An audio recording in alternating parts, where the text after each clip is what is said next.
প্রচেষ্টা পরিবারের পক্ষ থেকে রক্তদান শিবিরের আয়োজন করা হয় বর্ধমান শহরের 16 নম্বর ওয়ার্ডের জিলাপি বাগান দুর্গা মন্দির প্রাঙ্গণে। প্রায় 70 জন রক্তদাতা রক্তদান করেন।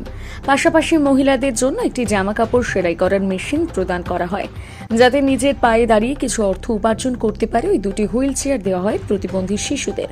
সঙ্গে বেশ কিছু মানুষদের পুষ্টিকর শুকনো খাবার বিতরণ করা হয় তাদের এই রক্তদান শিবিরের মধ্য দিয়ে। এই উদ্যোগে খুশি এলাকার মানুষজন।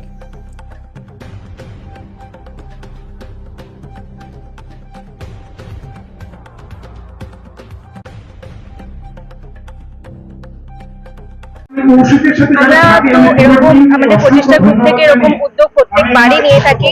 4-5 মাস অন্তর অন্তরই আমাদের এরকম ব্লাড ডোনেশন ক্যাম্প হয়ে থাকে এবং আমরা চেষ্টা করব আরো মানুষদের যারা এই প্রোগ্রামের মতো আরো যাতে প্রোগ্রামে এগিয়ে আসতে পারে, তার জন্যই আমরা এই আহ্বান, এই প্রচেষ্টা রয়েছে সবকিছু।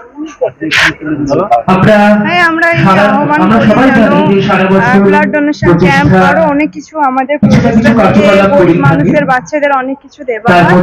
তো আমরা যতটা পারি বাচ্চাদের বা পরিবারদের পাশে দাঁড়ানোর চেষ্টা করি।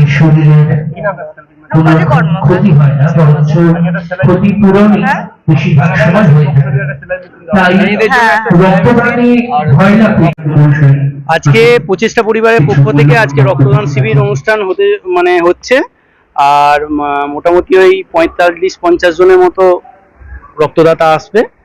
আর আমাদের তরফ থেকে 3 জন যারা আছে হ্যান্ডিক্যাপ মানুষ আছে, বিশেষভাবে সক্ষম, তাদেরকে ট্রাইসাইকেল, হুইল চেয়ার দেওয়া হলো। আর একজনকে পুষ্টিকর খাবার তুলে দেওয়া হলো, যেহেতু তার একটু মেন্টাল ইয়ের জন্য তাকে পুষ্টিকর খাবার তুলে দেওয়া হলো। আর আমাদের প্রচেষ্টার মেয়েদের তরফ থেকে আমাদের একজন মাকে স্বাবলম্বী করার জন্য একটা সেলাই মেশিন তুলে দেওয়া হলো। সারা বছর আমাদের এই ধরনের কর্মসূচি চলতেই থাকে। করোনার পিরিয়ড থেকে এগুলো চলছে। তো যারা সাহায্যের হাত বাড়িয়ে দিয়েছেন আমাদের, তাদেরকে অশেষ ধন্যবাদ। তাদের মাধ্যম দিয়ে আমরা এই কাজগুলো করে চলেছি সারা বছর ধরে। আপনার নাম? কৌশিক দেব। ব্লাড কাদের হাতে দেওয়া? Camry blood bank.